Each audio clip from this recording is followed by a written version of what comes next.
3 days have passed since Dipper escaped Gravity Falls.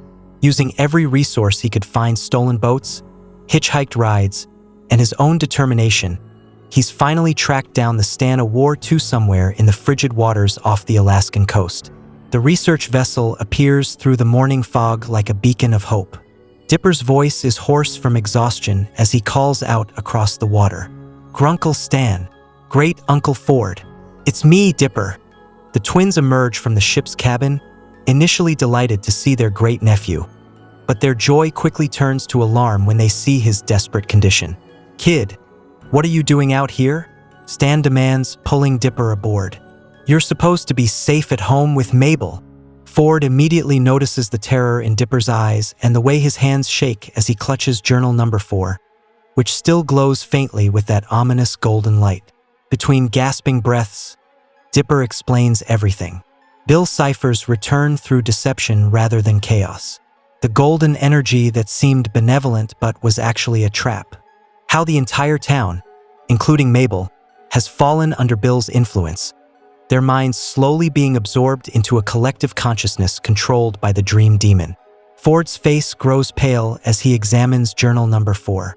"The entries are rewriting themselves," he whispers, watching the text shift and change on the pages. Bill's influence is spreading even through the journal's connection to the other volumes. "This is worse than I feared." Stan, trying to process the magnitude of the situation, asks the question they're all thinking.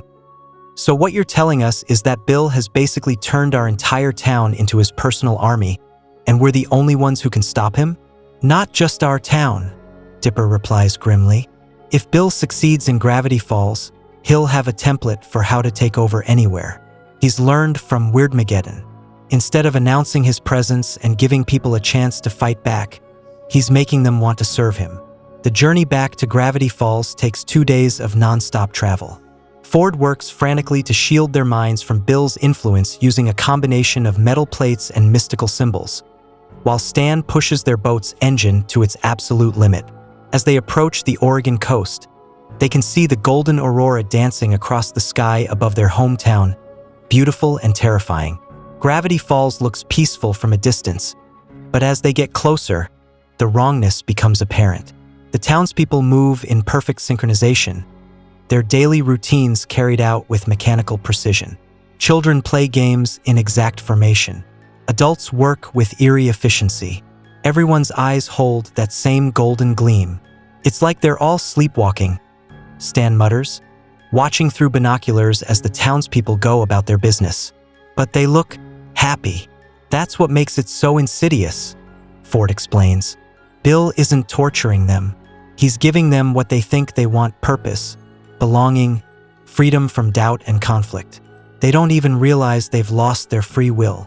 They dock at a secluded spot and make their way carefully through the forest, avoiding the main roads where golden-eyed patrols walk in perfect formation. The mystery shack stands empty, its windows dark.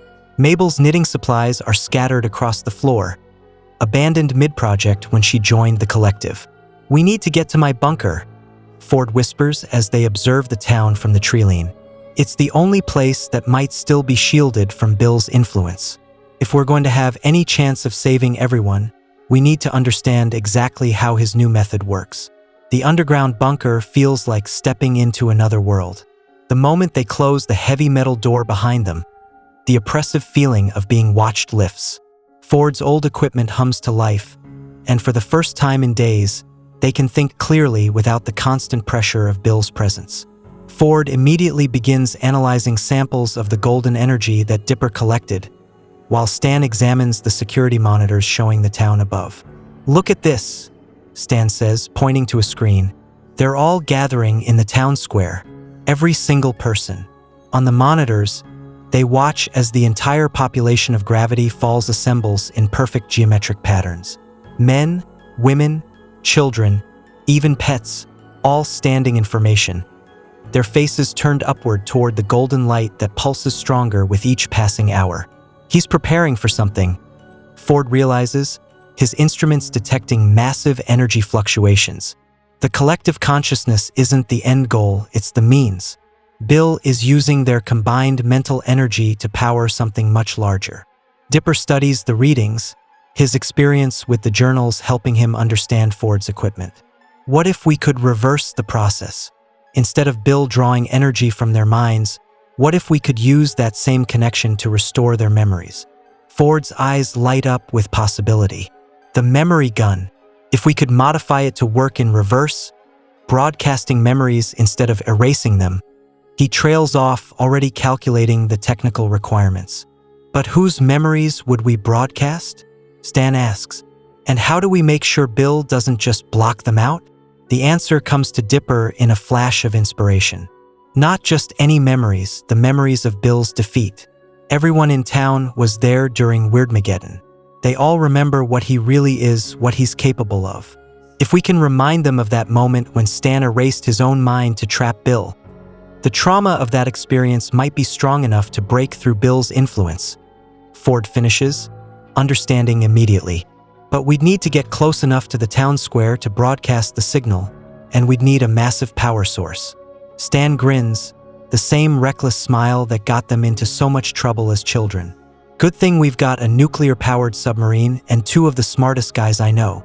As they begin planning their desperate gambit, the golden light outside grows brighter. Time is running out, and they all know that if they fail, Bill Cipher won't just control Gravity Falls, he'll have the blueprint to control the world. Tomorrow night, Ford says, making final calculations. During the next convergence, when Bill's power is at its peak but also most unstable, we'll have one chance to break his hold on everyone. Dipper looks at his great-uncles, these two old men who've already sacrificed so much to protect their family and their town. Are we really going to be able to save them? Save Mabel? Stan puts a weathered hand on Dipper's shoulder. Kid, we've faced the end of the world before. This time, we're not going in blind, and we're not going in alone. We're going to bring our family home.